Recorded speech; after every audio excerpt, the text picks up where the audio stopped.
what I'm saying. It has to be the right situation. Now, you were asking me about Ben Roethlisberger.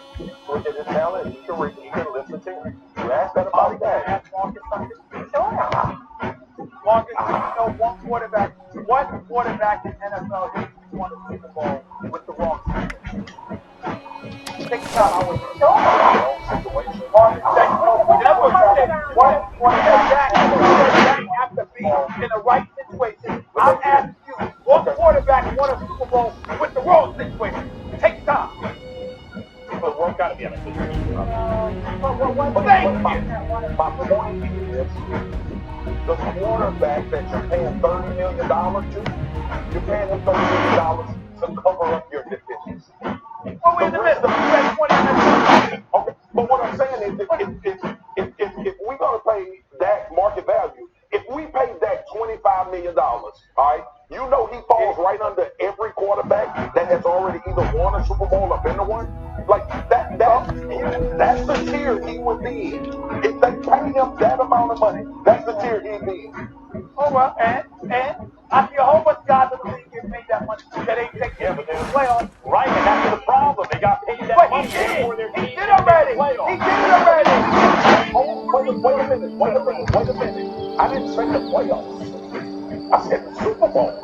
I didn't say the playoffs. I said the Super. If you committing $30 million to a quarterback, he better be a quarterback that's going to take you to a Super Bowl. We'll leave it on that note. Dak has one playoff win. Marcus always fun. We'll talk soon. I got my blood. Try, bro. He's arguably the MVP of the A.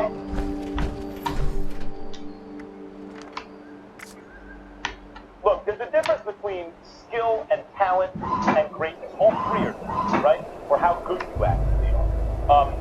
Skill, we'll first start with talent. How much fast twitch you got, right? How high do you jump? How fast do you run? Then there's skill. Have you honed that ability into specific basketball skills? How's your hand, right? All those kind of things. How do you shoot?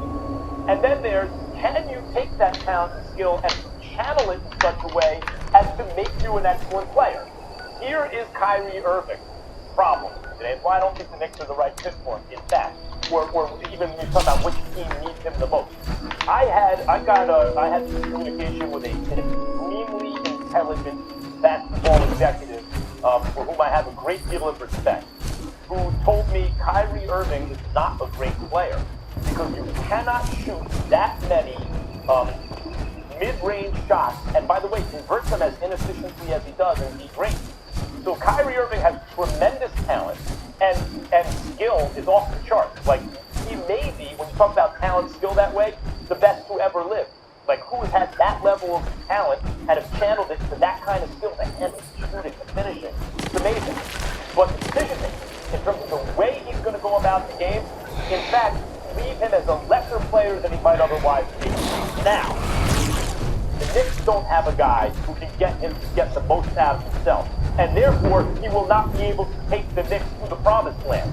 However, the Lakers do have a guy like that. He's done it before. LeBron James and Kyrie Irving have shown the ability in the very recent past to get it done, and got it done against the 73-win Warriors juggernaut. Therefore, the team that needs Kyrie the most right now, because we're already used to the Knicks being a laughing stock, that has not been the Lakers' history. The NBA has thrived with the Lakers as the name brand. And if Kyrie goes to the Lakers, the pairing of LeBron and Kyrie will not only likely work immediately, they'll be a powerhouse, and maybe if things fall right, maybe a champion, will elevate the Lakers back to where they belong, will elevate Kyrie back into the kind of player we imagine he can be, and will save the end of LeBron James' career. The answer is the Lakers. Hold on, man. Take the floor of what happened to all of this love? The potential is so good. What happened to all that? I mean, please do it, please. I will. Lonzo Ball, I believe, is going to be an all-star player eventually. I think that will coincide. He started shooting from the wrong shoulder. He brought it like a little bit over here. At this rate, I think Lonzo gets to over here in another 2 years. And seriously, also, his age means. that he'll be 22, 23 years old. It's going to be another couple seasons. So the timing of Lonzo's prime and LeBron right now does not line up perfectly. You hold on to Lonzo and bring Kyrie in. I'm coming to question. I'm coming with a question. Molly, and I need you to answer this too. Yeah. Is it just me, or do I not recall, Molly? Do you recall, Molly, somebody that sits next to you to your left every day saying that somebody else would stunt the growth of Lonzo? We need to believe in him and not interfere with his growth. Was that not that person sitting right there? Is it just me? No, it was him. It was Max Dillon. It was him. I think that was Max Dillon. Wasn't that Max Dillon? No, So now, This is my favorite though. 2 years it's over here. I'm just saying, Mac. Hold on, Mac. Listen, I'm not even disagreeing with you for things, even though I think the Knicks more than the Lakers. But I understand both. But what I'm saying is, Max Dillon, that is not consistent with what he has said in support of Lonzo for the last year.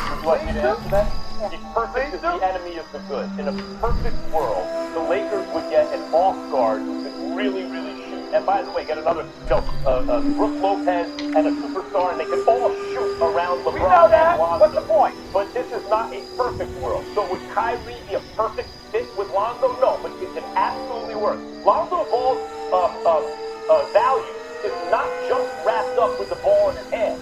He rebounds, he plays defense, he can pass without needing to monopolize the ball. The thing that Lonzo can't do is shoot, and he's also several years away from his prime. Kyrie would make an immediate impact and would not necessarily interfere with Lonzo's long-term development. Once again, you're being slick, Mark Television. You're being slick. Because that basketball analysis is fair. I've heard you say it before. I can vibe with that. That's not my issue.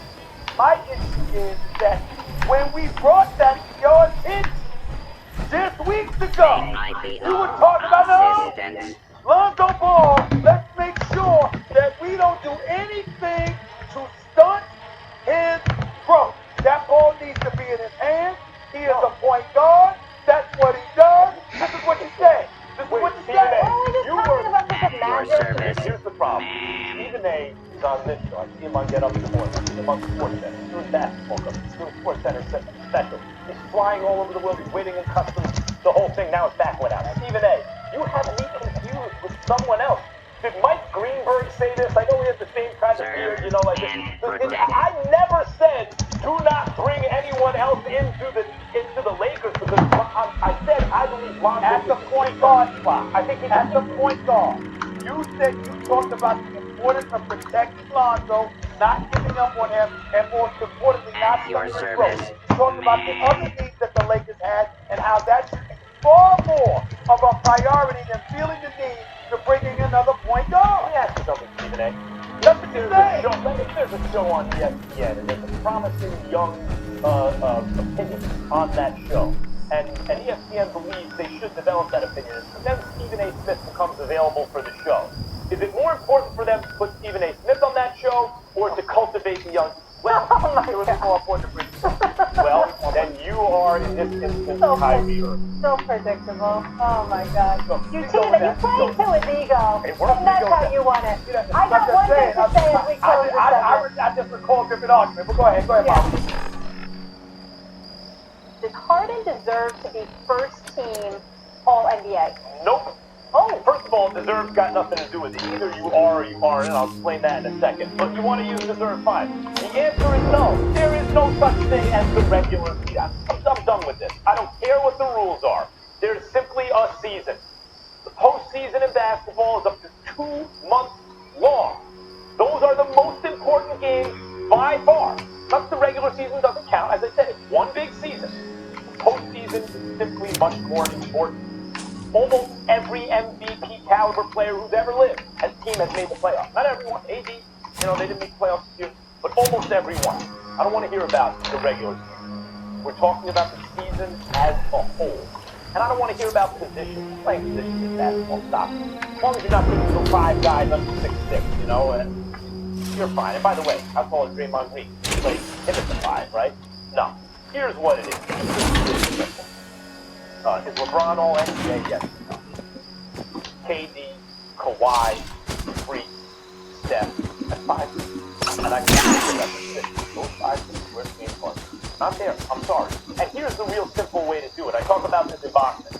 You want to know who won a round? Well, it's effective aggression in this. The defense is not enough. Who would you rather have been that round? That tells you everything you need to know. So let me ask you this. If these various players are available, tell me when you're taking Harden. You can have him on your team. The Greek Freak's available. You want Harden? KD's available. You want Harden?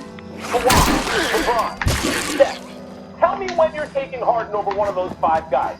The answer is you're not, and you know it. It gives me no pleasure to say that about James Harden. I had an inkling, I had a feeling that I was going to be sitting here this time this year saying James Harden did it. He flipped the script. He goes from the poster child for choking, as an MVP caliber player in the regular season and then choking when it mattered most to a guy who's figured it out the way LeBron did. LeBron choked in the finals and then eventually figured it out. I can't sit here and say that, and therefore is not all NBA. He is all NBA, Max Kellerman. You said it yourself a few months ago, or rather a few weeks ago, when you had him in the top 2 candidates for the NBA. We have a difference of opinion in terms of, but it's just philosophical, so I understand where you're coming from, and I get that. This is what the point that I need you to understand. James Harden averaged 36, about 7 50-plus point games, 5 consecutive months with at least 1 50-plus game, 50-point-plus game, 32 straight games of scoring over 30. Over 30 points against each of the 29 teams in the NBA. Doing it without Chris Paul for about 24 games. Doing it without Clint Capella for anywhere from 10 to 13 games. Doing it without Eric Gordon earlier on as well. Doing it playing for Mike D'Antoni. When obviously your defense is somewhat compromised and every possession goes through you and everybody knows it, but still can't be able to stop it. This is not about what player you prefer. This is not about what player is better. This is not about what player is better in the postseason. It's a regular season. And Max, I think that I'll sway you with this notion. Let me go away from the All-NBA team for 1 second to tell you something. And I need to say this on national television about these folks because I absolutely detest what they've done. On the part of the NBA and a part of the NBA Players Association, I'm calling both of them out. You know that award ceremony that they're going to have, I think it's like June 24th, where everybody receives their honors? I think it is the most reprehensible thing that could exist. Let me explain why. You ask fans to pack the stadium 41 nights a year. Let me ask you a question, Max. If you get the league MVP award, don't they have the right to see and to cheer their guy on? Don't you think it would be better for a player to hoist that trophy above for everybody to cheer on and to send applause upon that individual for the exceptional season that they've had? When the Commissioner Stern back then, shows up in Chicago to give Derrick Rose that MVP award in front of that Chicago fans in the United Center, that was something that was absolutely positively special. But yet, now they've got us waiting until the end of the season to find out who's awarded at a banquet amongst their peers, leaving the fans to watch on television and not have those home fans there to cheer you on and thank you for the exceptional season that you've given them. This is what I'm talking about here. Everything is about the postseason. The regular season matters for a reason because there's 82 games that people pay to watch, pay to come see. And what you do from the end of October to mid-April matters. It doesn't matter as much as your postseason success for those teams that are in the postseason, but half the league doesn't make the postseason, and most of the league ain't even contenders. So it's got to matter.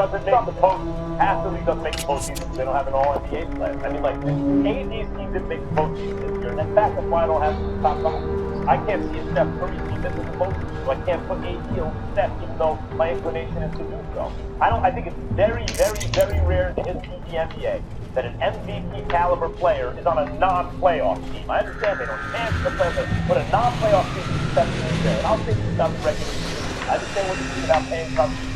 I love the NBA postseason. right? And I love the fact that it's 2 months. As a fan, I've always been a fan of the NBA. You get geeked about the fact that it's a few months long postseason. But in life, there are always trade-offs. Always trade-offs. If this gets better, something else has to give. And when you have such an important postseason, where over 50% of the teams make it, 16 out of 30 teams make it into the postseason, you are necessarily devaluing the regular season. You can't have it both ways. So that's a trade-off the NBA makes, and I'm not mad at them for it. But that's the fact. The regular season is simply less important than in other sports because so many teams make the playoffs. So when you have these awards for regular season All-NBA, I think they should do, real quick, I think they should do 3 things. 1, you can do that award if you want.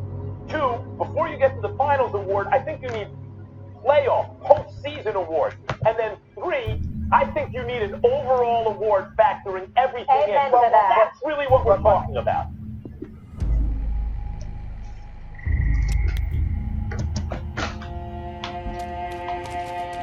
What's up, people? Got this creepy mask on. Oh, big old stage. Big old lip, boy. Nah, but this mask and different color, I'm gonna show you what it is now. In this postseason, we saw Harden. Sorry, couldn't get it done. Yeah, I just kind of watched the video.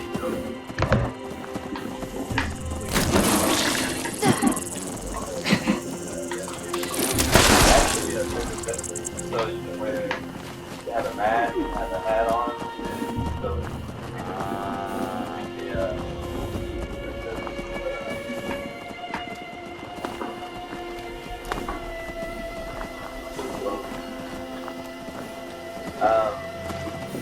now when you get all saddle working hats and stuff like that, get this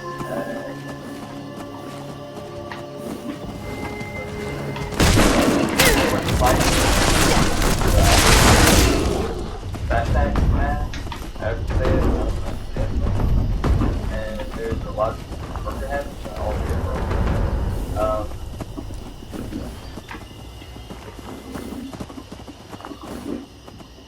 Brown and orange, kind of cute colors.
What's going on, everyone? Thanks for checking out this video. In this one, I'm going to be going over the lore of the Lucky Mine, probably one of the most interesting locations in Fallout 76 that I have stumbled upon, especially at the very, very bottom of this place. And let's just say it's a secret within a secret to find this Lovecraft Cthulhu-looking monster in this mine. Hopefully you end up enjoying.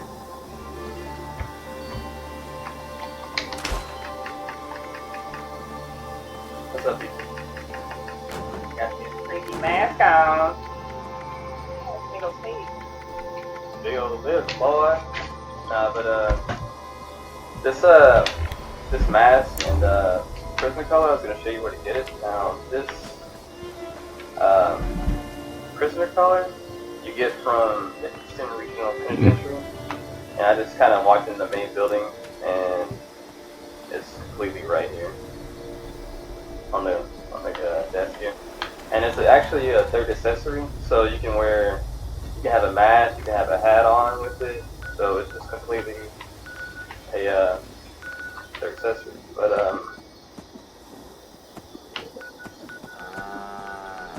it still glows. Now where you get all these silent working hats and stuff like that. You get this at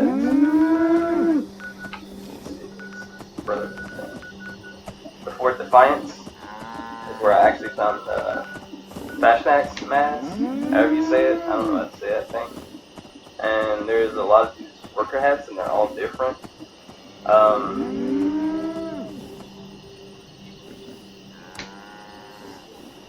You got the brown, the forest, and they just kind of change the color at the top of the head. I don't know if anybody's been wearing it, but there's a lot of them. So, yeah. And then you got, you'll get leather uniform, the white one. There's also this mask, which I found in there, but I went in there 5 times after trying to see it again, but it wasn't in the same spot every 5 times that I went in there to find it. But you do get it from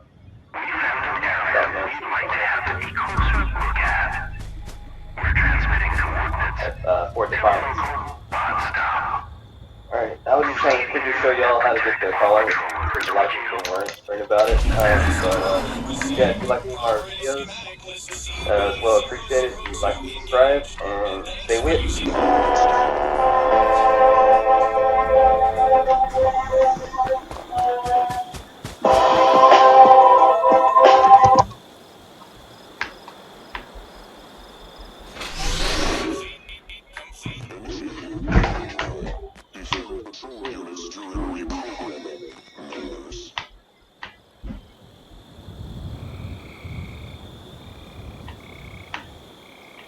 Warning, hostiles.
secured. Initiating patrol.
Unidentified intruder detected.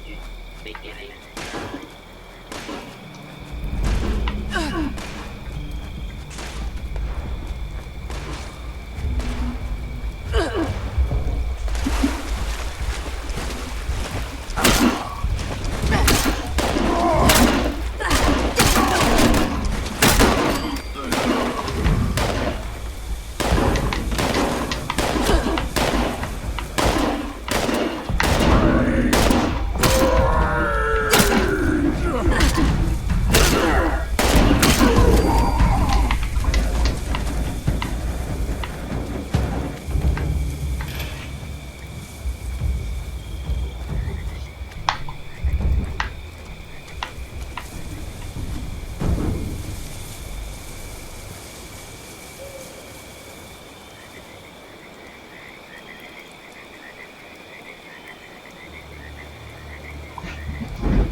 Steel, Paladin, Tackerty, in command. Super Duper Mart is the best place for super duper deals.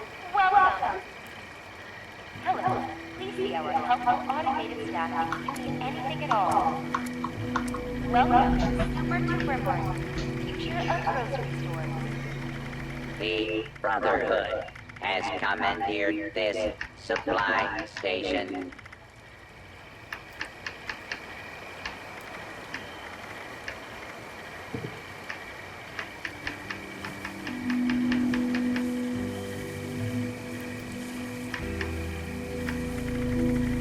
Watoka is a no man's land, literally.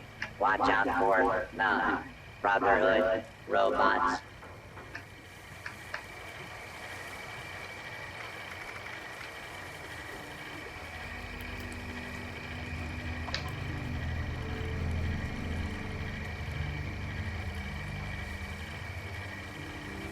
You run out of supply. You might as well mark yourself KIA.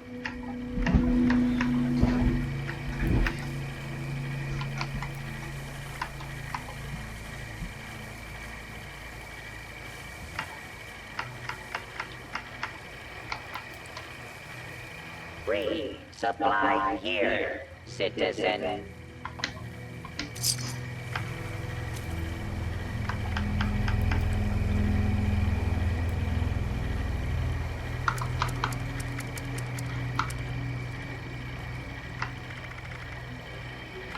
No nonsense. Trade or move.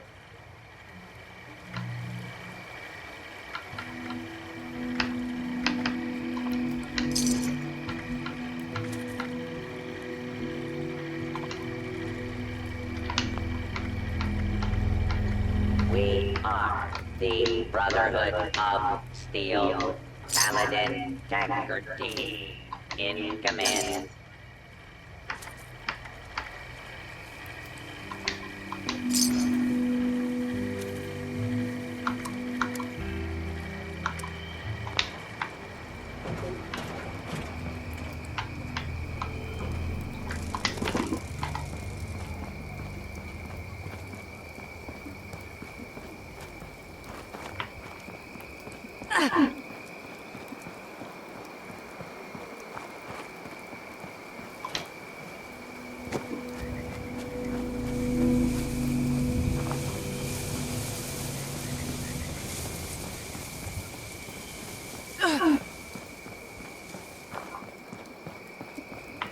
Hello, students.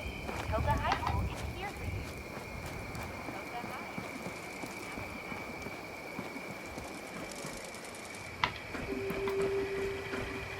Now displaying current stock.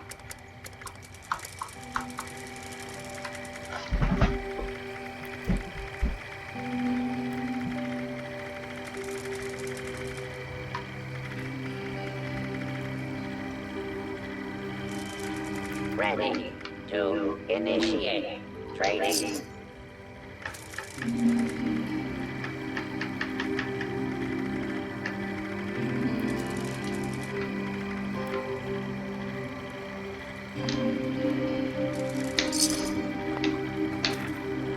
How can I assist you today?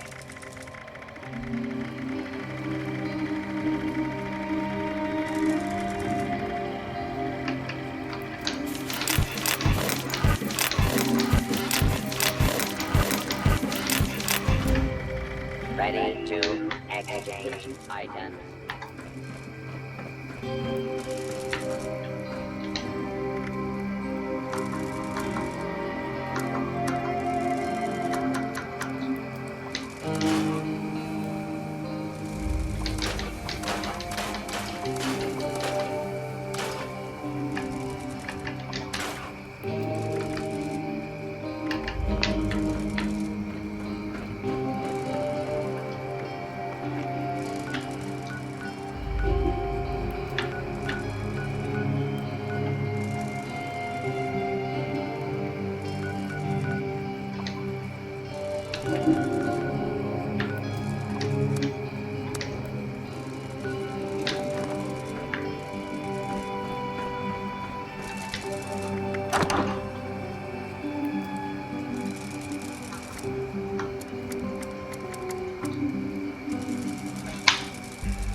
becoming king, did he somehow manipulate events to get himself onto the throne? If so, why and how? Hi everyone, this is Robert. Welcome to Indie. If you want regular insight and intelligent debate about Game of Thrones, Lord of the Rings, Westworld and more, then click on the subscribe button in the bottom right hand corner of the screen.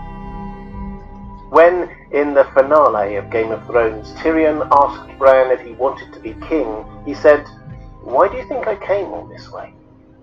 It's typical of the kind of enigmatic thing Bran had been saying recently, but still, he's pretty much saying that he knew this was going to happen. He knew he would be offered the crown, and he had already decided he was going to accept. He just hadn't told anyone. Seeing into the future and knowing what will happen, though, is very different to wanting that to happen and manipulating events to make it so. Which was Bran doing? Well, as much as Bran might say he doesn't really want anything anymore, that's not strictly true. He saw the wheelchair that Daeron Targaryen built for his nephew and wanted it, so he had it built for him. And he did want to be king, or else, as he says, why would he travel all that way? If he knew he would be offered it and didn't want it, he could just say no, or not bother to head all that way down south in the first place. His notion of wanting is actually probably more closely tied into what he thinks must happen, because he's seen it happen in the future. He doesn't think of himself as wanting anything. He's just doing things that he thinks he needs to do in order to make the things he's seen happen. Bran, we have to remember, and he has told us many times, is not really Bran anymore. He's the Three-Eyed Raven. He is the embodiment of the Weirwood network and the collection of memories and lived experiences of Westeros. In the books, the way the Weirwood network, and therefore the Greenseers like Bran who connect to it, experience time, is very different to how we experience time. Time is different for a tree than a man. For men, time is a river. We are trapped in its flow, hurtling from past to present, always in the same direction. The lives of trees are different. They root and grow and die in one place, and that river does not move them. The oak is the acorn is the oak. So, although this is a little bit of a digression and quite mind-bending, Bran is technically not manipulating events to change what will happen in the future. He is doing what needs to be done in the present in order to make the future happen. Back in Season 6, Bran intervening in Hodor's past to make him hold the door in the present was just him doing what he was always doing. Bran never experienced Hodor as anything other than the gentle giant who could only say Hodor, because Bran always was going to go back in time and turn the stable boy into Hodor. The world of Game of Thrones operates in a kind of closed-loop timeline. What will happen always was going to have happened, regardless. The Weirwood Network and Bran know what was always going to happen in the future. Bran just needs to play his part. As Bloodraven said, ink. So, what has Bran been doing to play his part in making this season? Well, for a lot of the last couple of seasons, he seems to have been focusing on what to do about the Night King in the Army of the Dead. He was the one who saw the creation of the Night King, a dragonglass blade in his heart under the weirwood tree, and therefore knew or saw or worked out how to uncreate it. A Valyrian steel blade in his heart under the weirwood tree, and he then made sure that it all happened as he wanted it. The first thing he did once getting hold of the cat's paw's dagger was to kill Arya.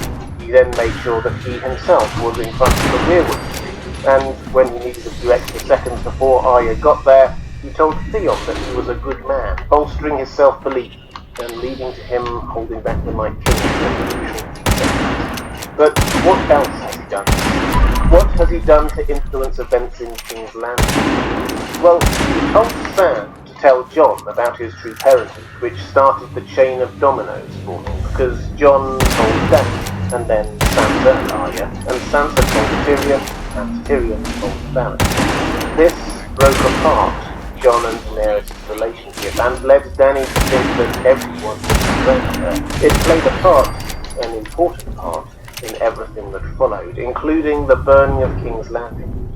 It wasn't everything that played into that decision, but it's certainly the case that before knowledge of John's parentage came out, Danny was in a strong position and accepting the advice of her advisors not to attack the citizens of King's Landing. After then, she wasn't in that place. And it's worth noting that although Bran's contribution in the God room when John told Sansa and Arya about his parentage might have appeared neutral, he said, "It's up to you whether to tell them." It actually wasn't neutral, because saying "it's up to you" after John has said that he's not their half-brother clearly implies to Sansa that John has a secret that he's not telling about who he is, and that Bran knows it. If John was okay with Bran knowing it, why wouldn't he be okay with Sansa and Arya? Bran wasn't being neutral there, he was subtly putting John into a secret. Then there is Jaime. Bran's intervention here was to welcome him to Winterfell, ensuring he came to everyone's attention and therefore got him to trial, and then didn't tell anyone that Jaime pushed him out the window back in one. It was this intervention, that intervention, that probably kept him alive. But why? Well, it doesn't seem to have been anything to do with the battle against the army of the dead.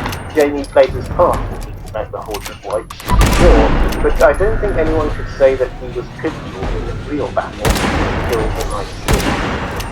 But he did play an unintentional role later when it came to deciding who down King's Landing. It was his capture later by Daenerys' forces that was the thing that finally made Tyrion turn against Daenerys and free Jaime. It's what made Dany put Tyrion in prison. And Tyrion did two really important things during his time in prison. First, he was the person who changed Jon's mind, persuading him to kill Dany. It was a long conversation, and I won't go into details here, but Tyrion basically used Jon's love of his family, his sisters, and persuaded him that the only way to protect them was to kill Dany. So, Bran indirectly assured that Tyrion.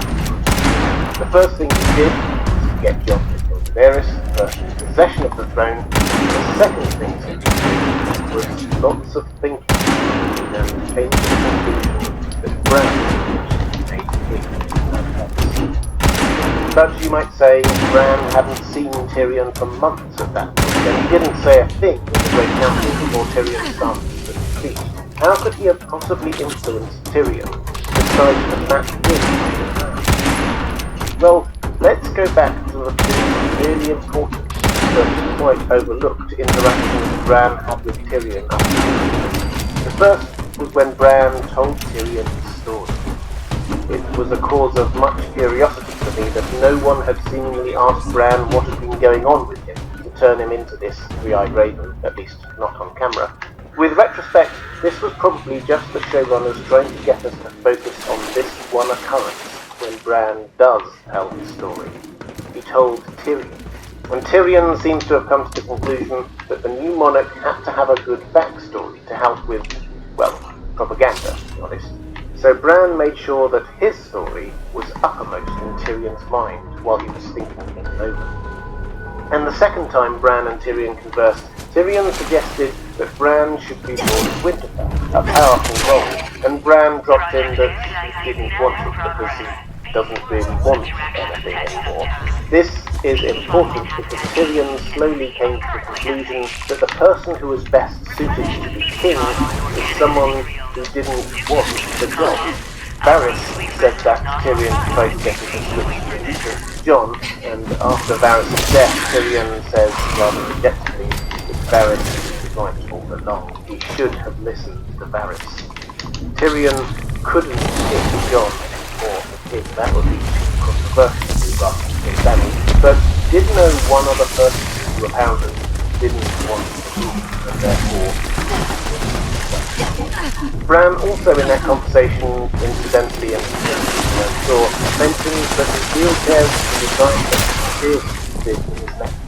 So he ensured that Tyrion wasn't going to think about Bran as a northerner with no experience of King's Landing, Bran was basically subtly trying to say that he had seen and experienced King's Landing and the line of things. He understood that. So, if it looks like Bran manipulated events, saying and doing the right thing at the exact right time to get himself into a position where Tyrion was opting the kingship, he also did it by saying nothing about something important. For example, he knew that Daenerys was going to burn King's Landing, destroying all those people. The image of a dragon, Drogon, flying over King's Landing was one of the visions he saw a few seasons back when he was being dragged out of Bloodraven's cave. He saw it, he knew it would happen, and he did nothing to stop it. Given everything else he knows, he was trying to see. The only possible reason was because he knew it would take that to make Jon turn on Dany. If Jon didn't turn on Dany, he would still be queen.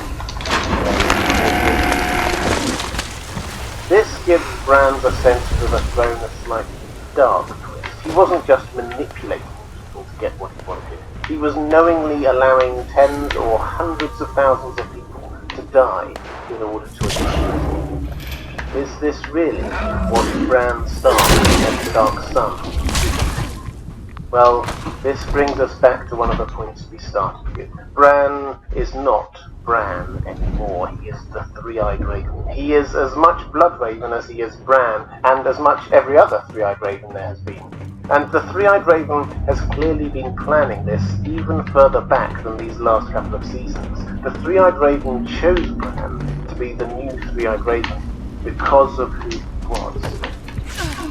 You stop and think about what happened to Bran Stark, the child. He was brought up to Bloodraven's cave on false hopes that he might be able to walk again. Thought magically without being told that he was taken over, that Bran Stark would be subsumed within a greater consciousness. Mira Reed was right. To all intents and purposes, Bran Stark the boy died in that cave. Why did the Raven choose Bran for this? Because even without Tyrion's intervention, of the people there in the dragon pit at the end of the whole series, he was actually one of the very few who could realistically. It was Ned Stark's oldest living son, therefore the heir to himself, and of the other lords paramount, there actually weren't that many other options. Gendry admitted he didn't know how to be a lord, let alone king. The Prince of Dawn had only just become one. People were hardly likely to want to follow Robin Arryn or Edmure Tully, and so on. The Three-Eyed Raven didn't just choose Bran all that time ago because he was a potentially skillful tree wizard. He was one of the few people who could be king once this whole story began. All that was needed then was to manipulate Tyrion to make that speak in his favour, as we saw. The Three-Eyed Raven chose Bran to be king all the way back at the beginning of season 1. We just Bran, the Three-Eyed Raven. Even though Game of Thrones is finished, Indie Geek will keep on going and expand out into new content. I will continue to cover the books of A Song of Ice and Fire and the prequel TV series when it arrives, and I'm also going to be doing more. Tolkien and Lord of the Rings, Westworld and other great TV shows and books. You may also be interested in my second channel, The Well Told Tale. It's an audio narration channel, and I'm reading the greatest science fiction and fantasy stories ever, from The Time Machine to The Call of Cthulhu, and from Conan to Frankenstein. If you're interested, please click on the link on the left. Or if you want even more exclusive audio content or just want to support the channel, please click on the link on the right. That's all for this time. I'll see you again soon.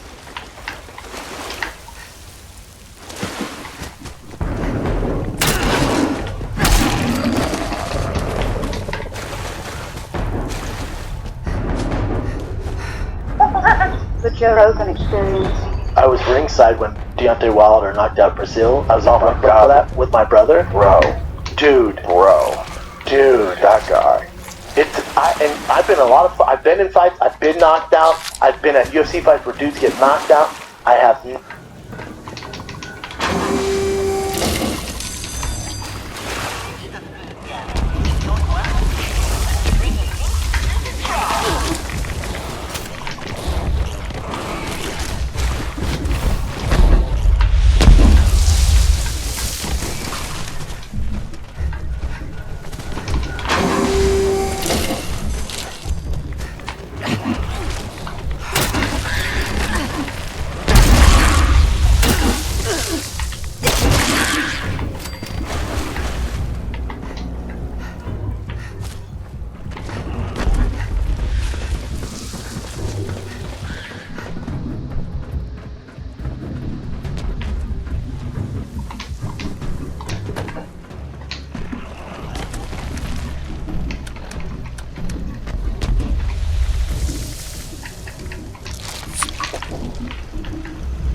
know basically nothing about politics in the UK, but there are some really important stories today.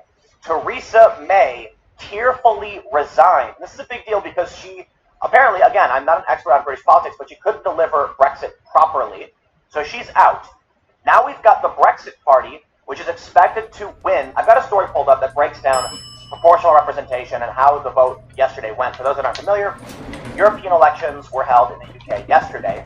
We've got Sargon of Akkad, who's running for MEP under UKIP.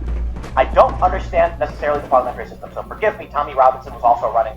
But Nigel Farage was leading the Brexit Party, and it's a very new party, but they were still polling at around 31 to 34%. So based on those projections, there's no exit polls yet.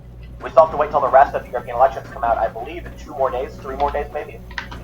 But Brexit is expected to win, and that's going to give a lot of power. I believe 30 seats or something are projected to go to the Brexit Party, but we'll break this down in the story I have pulled up. But first, Theresa May has resigned. Actually, first, check out timcast.com/donate if you want to support my work. There is a monthly donation option, a cryptocurrency option. There's a physical address, of course. You can just share this video, like this video, comment below. The engagement tells you that it's good. If you're listening on the podcast, leave a positive review. It's always appreciated. But let's figure out what's going on with Theresa May. They say, from Reuters, fighting back tears. Theresa May said on Friday she would quit, setting up a contest that will install a new British Prime Minister who could pursue a cleaner break with the European Union. May's departure deepens the Brexit crisis as a new leader, who should be in place by the end of July, is likely to want, a more decisive split, raising the chances of a confrontation with the EU and potentially a snap parliamentary election.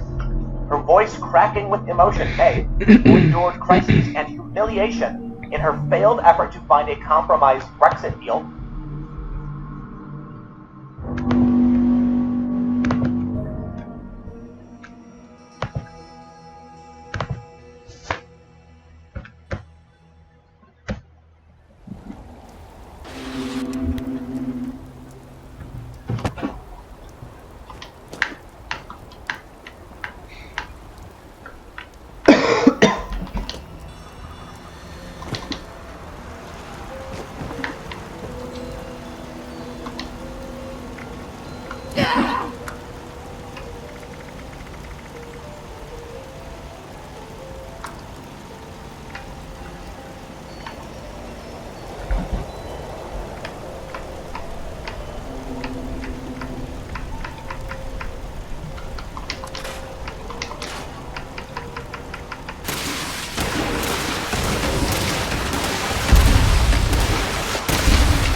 Hello, and welcome to a Fallout 76 episode. The new event, Project Paradise, that takes place at Arktos Pharma, dropped a new piece of apparel, the Arktos Lab Coat.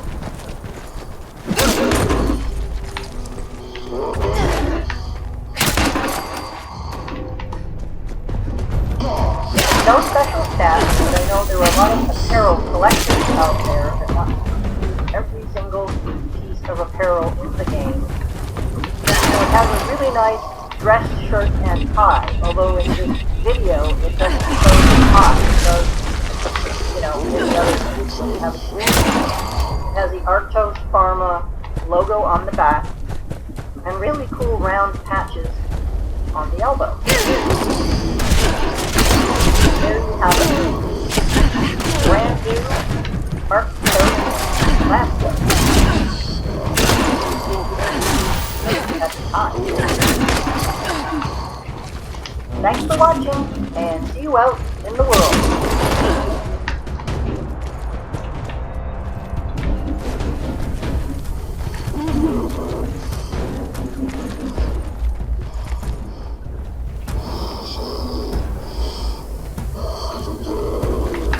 So recently in Fallout 76, we just got a new in-game force event for levels 50 and up under the Pharma, and this is exactly what we needed in the game. I would love to continue more of this added. Don't get me wrong, I am perfectly content with the ideas for now, but this is exactly what the game needs. The new event is called Project Paradise, and is best done with a group, which I love, because it's actually bringing the multiplayer experience home to life by adding stuff like this to bring players together to actually enjoy.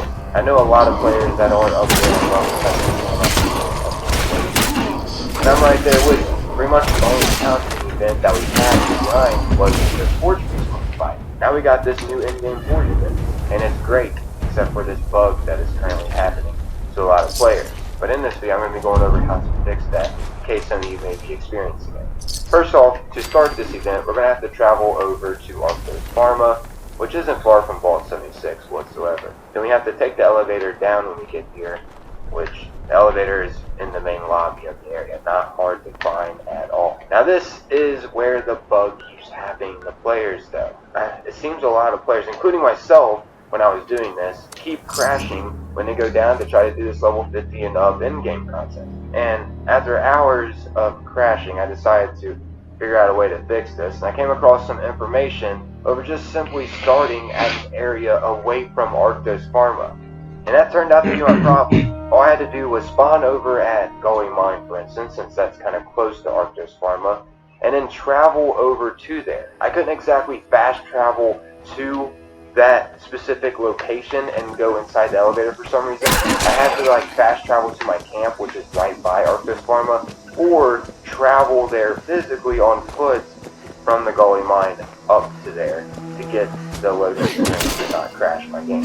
I'm not exactly sure why this works, but it works. I'm telling y'all who are experiencing this crash, just do that, and it's a simple fix. Hopefully Bethesda gets this bug out of the game pretty fast, because this has been a pretty big annoyance to the community. I've seen a lot of players just quit and give up and get on to something else, which sucks because this is one of the best things they've added into the game. This is actually enjoyable content if you get it to work and know what you're doing, which is why I'm trying to go over that in this video. Anyways, once you officially get down here and the event pops up as Project Paradise, to officially start it, we need to go down here on this red terminal. And then once we're on the terminal, we're going to choose the selection to initialize the experiment. Now from here, we can choose a little secret that we can do during this event, which is to deactivate the robot. And how this is done is by going over to this keypad and entering the passcode 970930.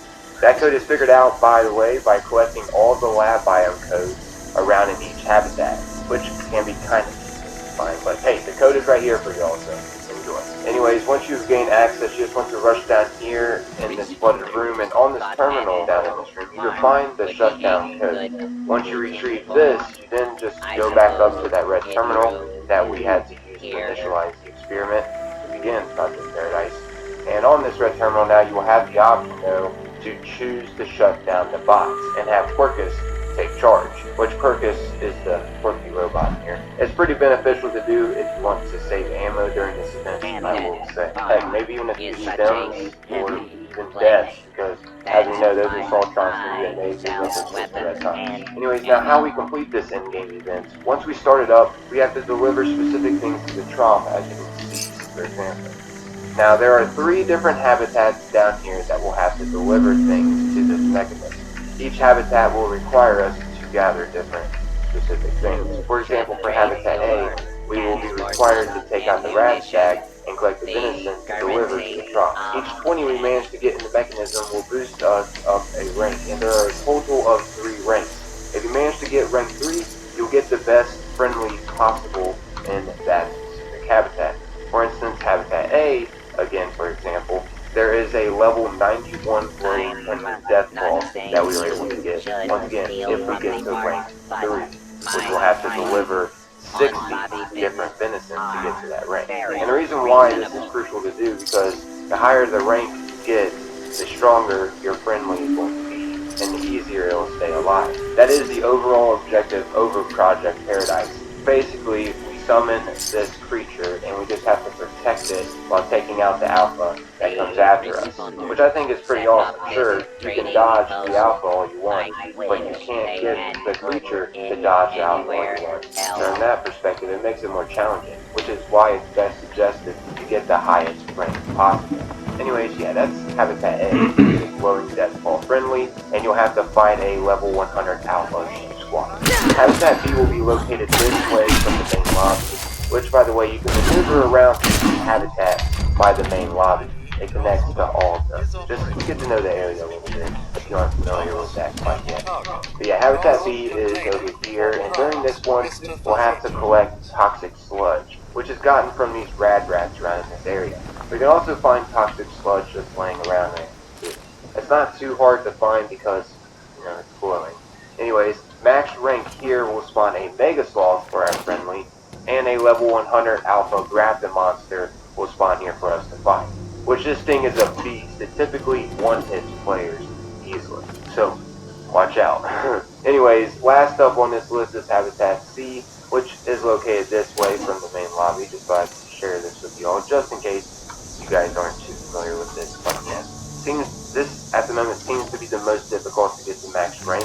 I don't know why. I honestly think it may be bugged out. None of the enemies drop what we needed from here. I don't know if they're supposed to. And we have to literally run around picking this moist rad kill. And the thing is, there was never enough to get to max rank. And we literally tried for hours upon hours. I'm not kidding. This is all we did as soon as we went down to Project Paradise. We went straight to Habitat C to see if we could get possible. We could never get to rank 3 though. Closest we got was 51, which once again, rank 3 is 60.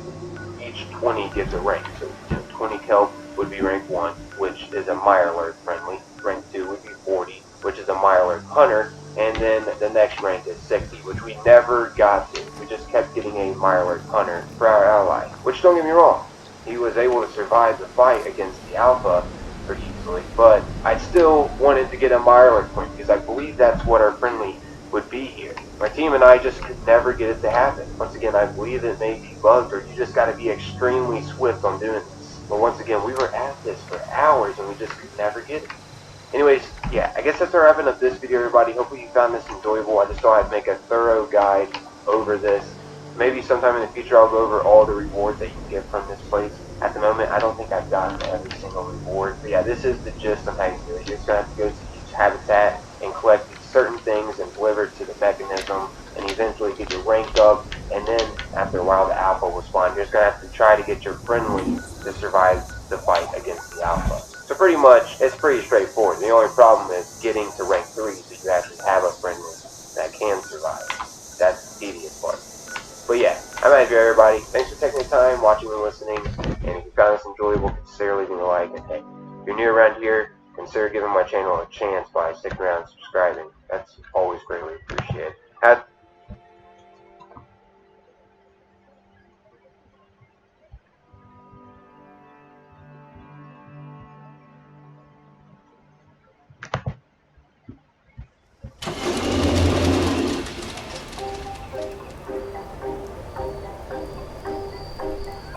Oh my god, that is so wild.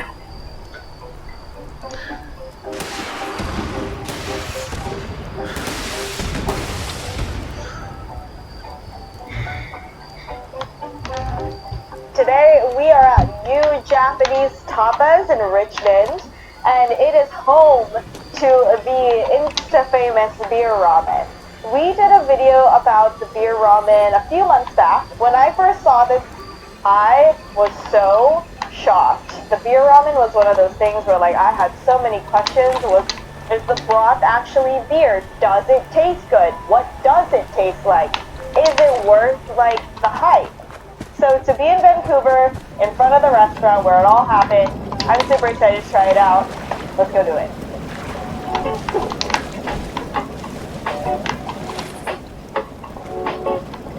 Oh my god. Oh my god. So heavy. Something I was not expecting. We came up with the idea with the beer ramen because of the hot summer in Vancouver last year. sit down and think about something cold, so I thought about beer and then cold ramen, so combine them together. During the summer is one of the best seller and popular items on the menu. We sell about 500 beer ramen in a week.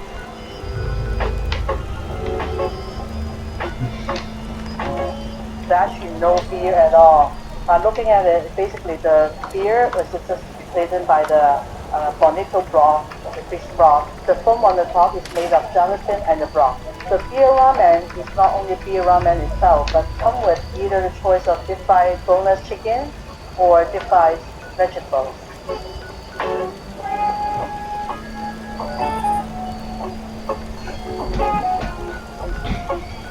For going so viral, I did not expect it. I know it's gonna be good seller. People like it, so as me.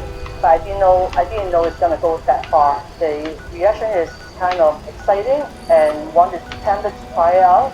But every time they try it out, they keep coming back for more.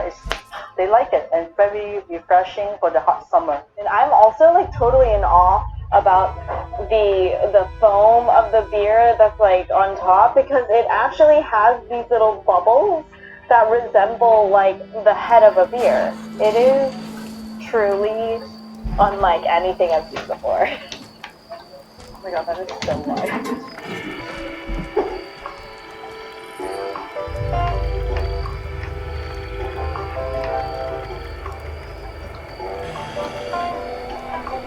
Definitely not beer, but it's super refreshing.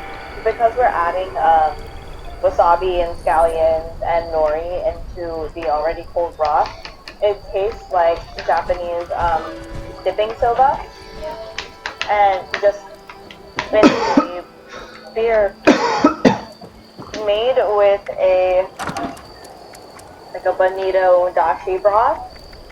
So obviously you're not getting any kind of taste like beer, which is kind of bitter. This is more salty and just like a very hint of seafoody. And the noodles are cold and chewy. So this whole dish is just like an homage to cold soba, chicken and beer, and the summer. And you know a lot of times with creative foods like this that take over the internet, it's a gimmick and the food actually doesn't taste good. This one, they put a lot of thought into it, and the flavors all make sense, and it tastes actually good. You know what? I'm gonna take out.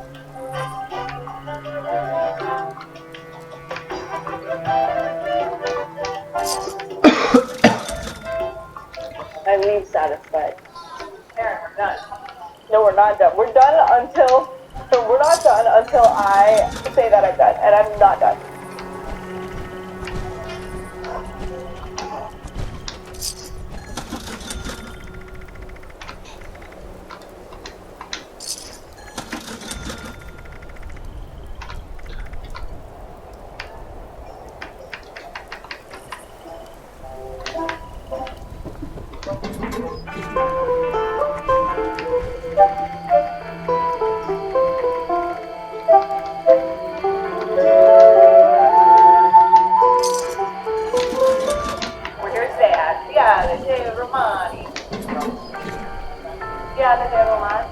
Like that? Yeah, that sounds good. So we're here to try some of the most expensive ham in Los Angeles. And I texted Caroline last night and I was like, we want to come to expensive ham. She goes, okay, exclamation point. So what do you know about American ham? I actually don't know anything about this ham. I never associated ham with a really expensive price tag, so I don't know, I'm all in. I'm ready to be surprised. I'm expecting it to taste way better than my store-bought ham.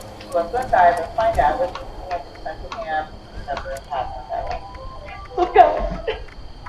Oops, better shut up.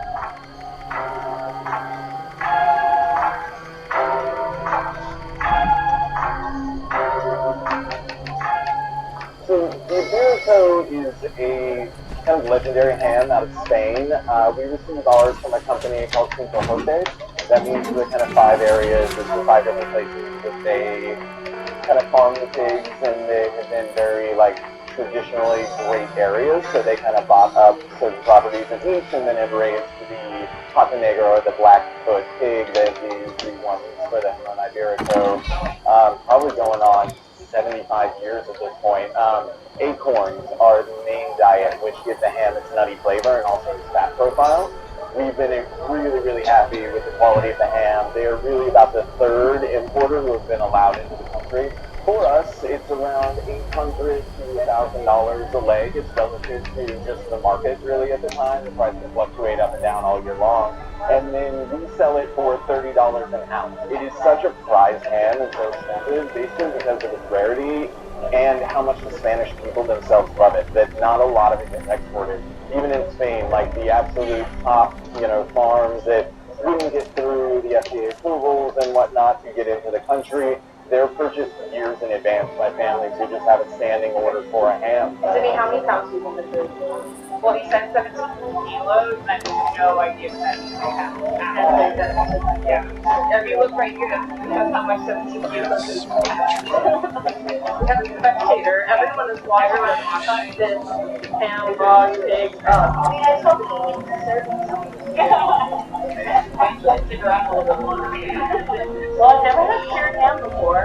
Yes, you have. When? For cured ham? Oh, yes, okay. Never mind. I guess I never thought of it as that. Yeah, cured just means like aged and old. Okay. So the curing process for the Iberico is much like all other hams. It's really just salt and thyme. That is it. They pack the ham in salt. They then rub it down with a mixture of rice flour and some of the kidney fat is a protective layer for the outside of the ham. And that allows it to dry very, very slowly. And the flavor of the ham is quite nutty, once again because of the acorn, and also just the dehydration of the ham, right? Your diet is one thing, and then I start stripping out all of the water over time with the curing process and the salt, then you basically end up tasting like a really, really intense flavor of what that animal ate, which was acorn. There you go. Although there is lots of oh my gosh, we're here at a Thai restaurant to eat hot lobang. Cool. Okay.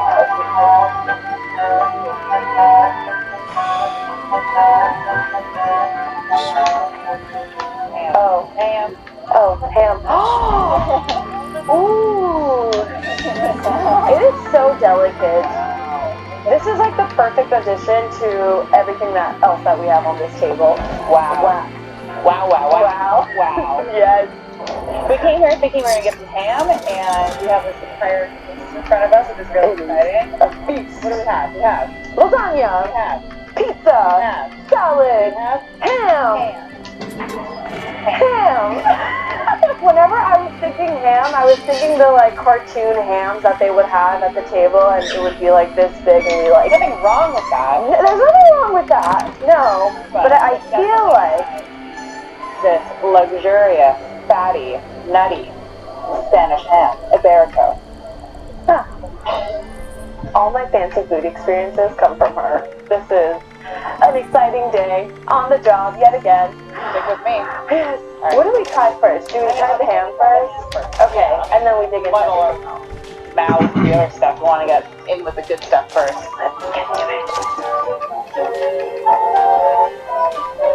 It's like butter. It's not as salty as I thought it would be. It's just like rich. Very nutty. This is so good. It almost has like a browned butter flavor with the fat, which is delicious. It gets nuttier on the finish, I think, and the fat helps cut through the saltiness of the meat. Definitely. It's all delicious. It was so good. Yeah. I'm ready for another bite. I think that was yeah. I just sit by a pool and have a gin and tonic and a Iberico ham until I die. That's, I think, the perfect Sunday afternoon for me. Yeah. On top of other things, but yeah. The ham and the gin and tonic are very important in this Sunday afternoon situation. What a great day. It was good. Should we eat some other stuff? Yeah. The 100-layer lasagna. This is what Caroline really came here for. All the cards. Okay. Do it. Shut up. Yay! We both found something that we really love. You're roasted garlic. You love the garlic. You go for that. You sound good for ham. Oh, pizza! It's actually really great. And then if you want more dough, you have like the crust to work with, which is awesome. It's like a fancy dollar slice. Yeah. So that's it. Really is. Don't say I never took anywhere nice. Cheers! Arrivederci.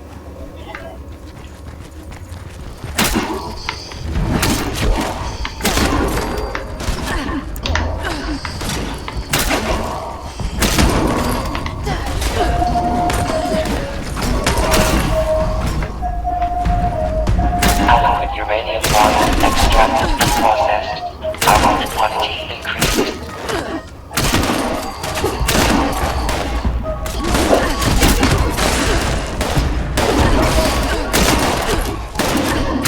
Detecting terminated management personnel. Remove this individual from the premises. Hey guys, I'm Harry. And I'm Steve. And today we are going to test breakfast. What is breakfast? Well, it's supposed to be a massive breakfast that actually sets up the day. What's the actual what's on our plate for the breakfast? We've got some kind of egg, whether it's fried or scrambled or poached. As long as it's cooked well, that's fine. We want some bacon. Ideally, I think we're looking for some nice crispy bacon. And some sausages as well. And then some kind of bread. Some places toast their bread, some places fry their bread. But you've got to have carbs. Today we're starting our journey at the escape market. This market, the tourists come here from all over London to come have a taste of their food and breakfast. Adequate uranium volume extracted and processed. Carbon quantity increased.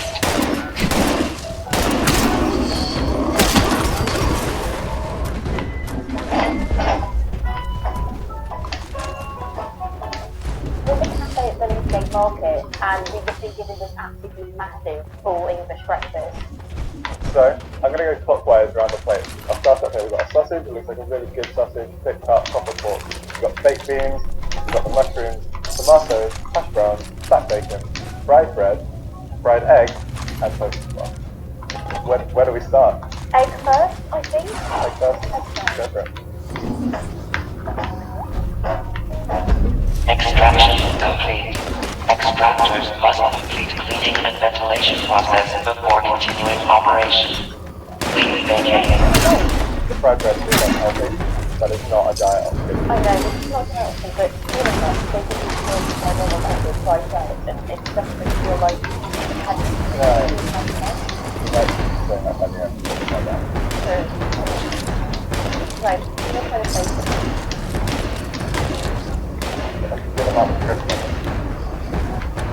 Full of flavour. Like not overly salted and like not too greasy either. I like the fact they've got a lot of fat to it. You actually get the full flavour of the meat. It's really, really good. This is just like I can literally see the filling out of it. That is a very full sausage, I think. It's really good sausage.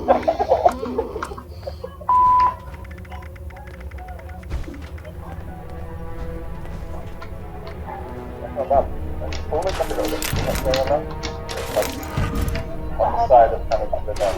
It's not like the texture's a bit more like a sausage roll than a sausage, if that makes sense. Yeah. It's more like it's packed rather than eating itself, but it's really tasty.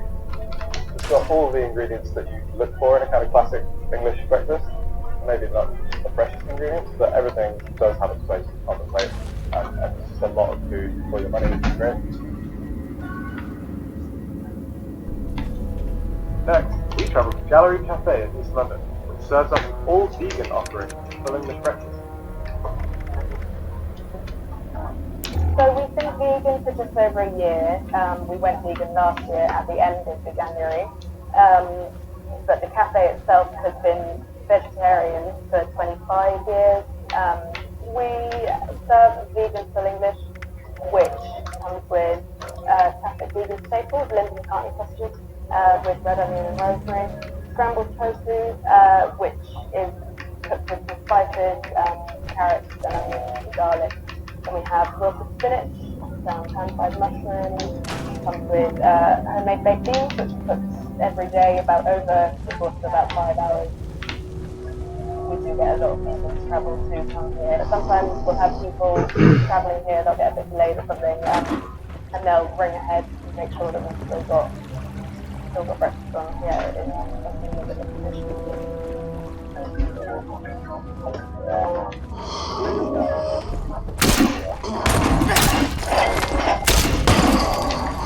Well, the first thing that we can see is this like really bold. I mean, everything is like really popped out color. Sparkle, it's red, it's amazing scrambled bacon, like egg replacement, it's just like vibrant yellow. It looks so fresh, it's really, really good. Also, the homemade baked beans look ridiculous.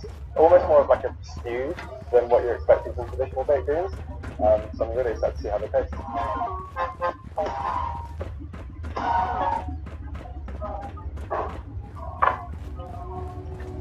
Wow. I think it's a really nice replacement. Like, obviously it's not a true replacement for eggs because it doesn't try and replicate the taste of egg. It's just a nice sort of accompaniment to the other things in the meal. These are almost like a classic like vegan vegetarian sausage. Like, this is obviously a vegan sausage that's gonna have some kind of like beef replacement in the middle of it. Therefore it wouldn't be expected to have the same kind of like texture and look as a classic sausage.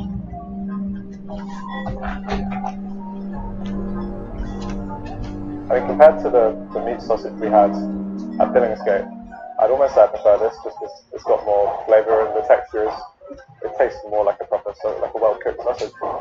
So these are the homemade beans. They make these every day.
your service, ma'am.